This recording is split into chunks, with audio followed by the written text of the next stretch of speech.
Media మిత్రులందరికీ నమస్కారం. దురదృష్టవశాత్తు తెలంగాణ రాష్ట్రంలో పరిపాలన అనేదే అడ్రస్ లేకుండా పోయింది. ప్రభుత్వంలోకి వచ్చిన నాయకులు వాళ్ళు ఢిల్లీ చుట్టూ ప్రదర్శనలు చేస్తున్నారు. అధికారులు ఎవరి కార్యక్రమాల్లో వాళ్ళు ఉంటున్నారు. ప్రజల్ని గాలికి వదిలేసిండ్రు. సాగునీటి నిర్వహణ, తాగునీటి నిర్వహణ అధ్వానంగా తయారైంది రాష్ట్రంలో. అసలే ఒకవైపు ఎండలు, కొంత కరువు పరిస్థితులు ప్రజలు ఇబ్బంది పెడుతున్న పరిస్థితులలో ఇంకా అప్రమత్తంగా ఉండాల్సిన ప్రభుత్వం, ఇంకా జాగ్రత్తగా ఉండాల్సిన ప్రభుత్వం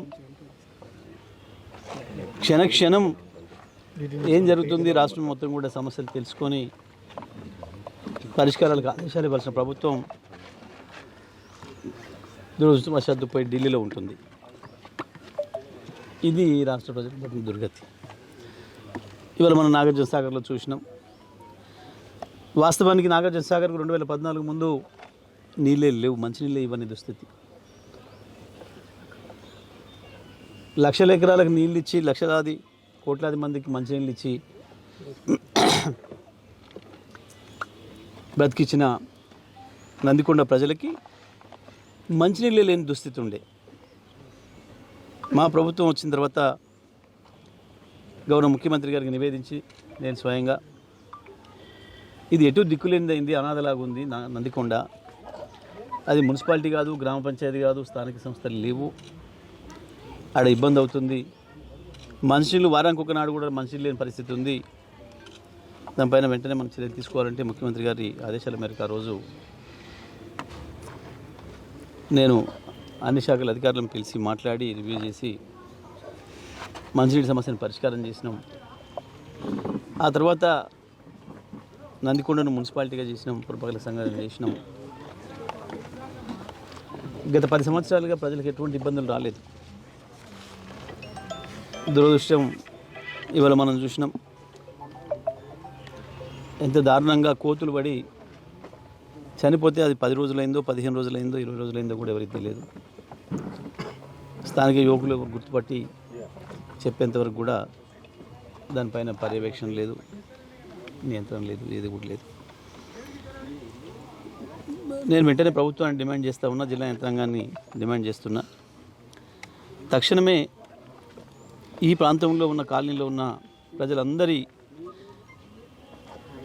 అందరికీ కూడా ఆరోగ్య పరీక్షలు నిర్వహించాలి. ఎందుకంటే మనం చూస్తున్నాం ప్రపంచవ్యాప్తంగా ఈ కోతుల వల్ల అనేక జబ్బులు వస్తున్నాయనే మాట మనం వింటున్నాం.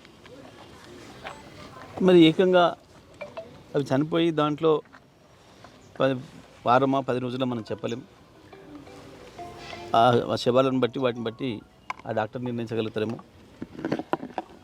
మరి దాంతో కలుషితమైన నీళ్లు తీసుకోవడం వల్ల ఏం ప్రభావం ఉంటుంది ఈ ప్రజలపైన, పిల్లలు పెద్దలందరిపైన?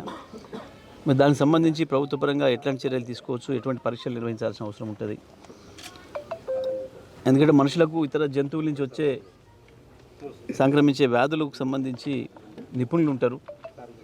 మరి వారి ద్వారా, ఆ సంస్థల ద్వారా మరి అందరు కూడా రక్త నమూనాలు తీసుకొని పరీక్షలు చేసి రేపేమైనా ఇబ్బంది వచ్చే అవకాశం ఉందా, దాన్ని ఎట్లా నివారించాలి, దానికి ఏం మార్గాలు ఉంటాయనే విషయాన్ని మరి కాలనీ వాసులకు అందరూ కూడా వచ్చి చెప్పాల్సిన అవసరం ఉంది. వాళ్ళకి ధైర్యం ఇవ్వాల్సిన అవసరం ఉంది. వాళ్ళందరూ కూడా ఆందోళనలో ఉన్నారు, కాలనీ వాసులు అందరూ కూడా. మరి అందుకే మరి వెంటనే చర్యలు తీసుకోవాలని చెప్పి నేను విజ్ఞప్తి చేస్తూ ఉన్నా. దురదృష్టం ఏంటంటే దాదాపుగా నెల 15 రోజులుగా కరువు పైన రైతులు మొత్తుకుంటుంటే, ప్రజలు మొత్తుకుంటుంటే మీరు పట్టించుకోలేదు. కనీసం ప్రతిపక్షంగా మేము మా పాత్ర నిర్వహిస్తూ ప్రజలకు అండగా ఉండాలని, ప్రజల కోరిక మేరకు, ప్రజల పిలుపు మేరకే మేము గ్రామాలకు వెళ్ళి ఆ రైతులతో మాట్లాడి ధైర్యం చెప్పి ప్రభుత్వంతో మేము మాట్లాడతాం, ప్రభుత్వాన్ని కదిలిస్తామని చెప్పి మేము 15-20 రోజులు ఎండలో పొలాల్లో తిరిగినా కూడా ఒక మంత్రి కానీ ముఖ్యమంత్రి కానీ స్పందించిన పాపన పోలేదు. చివరికి కేసీఆర్ గారు వచ్చి రంగంలో దిగి అసలు ఇది ప్రభుత్వం ఉన్నదా లేదా, ఏంది ప్రభుత్వం దేని కొరకు ఉన్నది? 10 ఏళ్ళు నేను తిప్పలబడి తయారు చేసిన ఈ వ్యవసాయ రంగం ఇంత తొందరగా ఇట్లా దెబ్బతింటుందని నేను అనుకోలేదు, కలగనలేదు. బాధ కలుగుతుంది అని చెప్పి వారు వచ్చిపోయి మళ్ళీ జనగామ సూర్యాపేట తాలూకు జిల్లాల్ని సందర్శించి ఇక్కడ కూడా రావాల్సింది ఉండే ఆలస్యం అవడం వల్ల వారు వెళ్తూ కరీంనగర్ నుంచి కూడా అక్కడ ప్రజల నుంచి అక్కడ రైతుల నుంచి విజ్ఞప్తులు వచ్చినాయని చెప్పి కరీంనగర్ ప్రాంతానికి కూడా వస్తున్నాను అని చెప్తే అప్పుడు కానీ ప్రభుత్వంలో కదలికి వచ్చింది. నిన్న జరిగిన సంఘటన దురదృష్టకరం. ఒక 30-40 కోతులు వాటర్ ట్యాంక్లో ఎండను తట్టుకోలేక నీళ్ళ కోసం వాటర్ ట్యాంకుకున్న రేకులను తొలగించి ఆ నీళ్లు తాగేందుకు ప్రయత్నం చేస్తున్న తరుణంలో అవన్నీ ఆ నీళ్ళ ట్యాంక్లో పడి చనిపోవడం జరిగింది. మూగజీవాలకి వన్యప్రాణులకి ఇటువంటి సంఘటన జరగల దురదృష్టకరం. అదేవిధంగా ఈ ట్యాంక్ ఏదైతే ఉన్నదో ఈ ట్యాంక్ నుంచి కేవలం ఇప్పుడు 9 ఇళ్ళకే నీళ్ళు ఇవ్వడం జరుగుతుంది. కాకపోతే అధికారులు హుటాహుటిన స్పందించి అవి దాంట్లో పడ్డాయని తెలియంగానే ఆ నీటి సప్లైని ఆపేయడం జరిగింది. దానివల్ల ఏ ఒక్క ఇంటికి కూడా ఈ కలుషితమైన నీరు అందలేదని అధికారులు చెప్తున్నారు. వారికి కొత్త నీళ్ళ కనెక్షన్ కూడా ఇవ్వడం జరిగింది. ఈ ట్యాంక్ ఏదైతే ఉందో తర్వాత ఫ్యూచర్లో కూడా ఇటువంటి సంఘటనలు జరగకుండా ఈ ట్యాంక్ని డమ్మీ చేయడం జరుగుతుంది. ఇటువంటి ట్యాంకులు ఇంకా లేకుండా వన్యప్రాణులకు కానీ మూగజీవాలకు కానీ నీరందేందుకు ఎక్కడికక్కడ చిన్న చిన్న ట్యాంకులను కట్టియమని కూడా అధికారులకు ఆదేశం ఇవ్వడం జరిగింది. కొండగట్టులో ఏదైతే కోతులను ఏవైతే చచ్చిపోయినాయో వాటిని చూసేందుకు మాత్రం హైదరాబాద్ నుంచి బయలుదేరిందని తెలుస్తుంది. ఈ ఎన్నికల్లో కేవలం రాజకీయం కోసం కోతులను కూడా వాడుకుంటున్న ఈ నాయకులకి బుద్ధి చెప్పేందుకు ప్రజలు కూడా తయారుగా ఉన్నారు. ఇప్పటికే 3 నెలల క్రితమే వాళ్ళ చెంప చెల్లు అనిపించారు. ఈసారి ఉన్న గుడ్డ, అంగి, బట్ట, లాగు అన్నీ లాగేందుకు కూడా తయారుగా ఉన్నారని మీ అందరికీ తెలియజేసుకుంటున్నాను. ఏమాత్రం చిత్తశుద్ధి లేని గత పాలకులు నందికొండ మున్సిపాలిటీలో విచ్చలవిడిగా ఏవైతే కబ్జాలు జరుగుతున్నాయో, ల్యాండ్లు అమ్ముకుంటున్నారో వాటిని అన్నిటినీ చూసుకుంటూ కూర్చున్నారు తప్పితే ఏ చర్యలు తీసుకోలేదు. ఈరోజు నందికొండ మున్సిపాలిటీ పరిధిలో గవర్నమెంట్ ల్యాండ్ కాపాడేందుకు కానీ గవర్నమెంట్కు ఉన్న ఏదైతే భూమి ఉన్నదో వాటిని అన్నిటినీ మళ్ళీ తిరిగి గవర్నమెంట్ కైవసం చేసుకునేందుకు తగిన చర్యలు తీసుకోవాలని అధికారులకు ఇప్పటికే ఆదేశాలు ఇవ్వడం జరిగింది. ఎన్నో అక్రమ కట్టడాలను కూల్చివేయడం జరిగింది.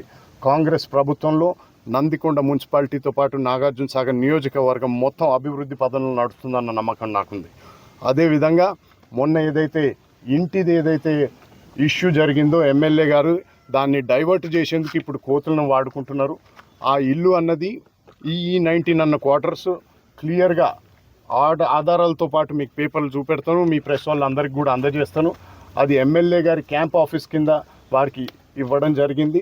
సిగ్గు లేకుండా 3 నెలలు ఇంకా దాంట్లో కులుక్కుంటూ ఉన్నారు తప్పితే ఎన్ని నోటీసులు ఇచ్చినా కూడా ఖాళీ చేయకుండా ఉన్న ఆయనని ఇప్పుడు అధికారులు చర్యలు తీసుకొని తిరిగి ఆ క్యాంప్ ఆఫీస్ని హ్యాండ్ ఓవర్ చేసుకోవడం జరిగింది. ఎలక్షన్ల తర్వాత తప్పకుండా ఆ క్యాంప్ ఆఫీస్లోకి తిరిగి మేము మా కార్యకలాపాలని అక్కడి నుంచి మేము నిర్వహిస్తామని మీ అందరికీ తెలియజేసుకుంటున్నాను. అదేవిధంగా భగత్ గారు ఏదైతే ఆరోపించినరో ఈ ఇల్లు తన పేరు మీద ఉందనో తన తండ్రి గారి పేరు మీద ఉందనో దాని తగ్గట్టు ఏ ఆధారాలు చూపినా ఆ ఇల్లు తిరిగి వారికి ఇచ్చేందుకు మేము సిద్ధంగా ఉన్నాము. అంతేవిధంగా భగత్ గారు చెప్పినట్టు ఆ ఇల్లు ఇప్పుడు సీఎం గారు ఉన్నారండి. సీఎం గారు ప్రగతి భవన్కి రిపేర్లు చేయించుకున్నారు ఆయన సొంత ఖర్చులతో.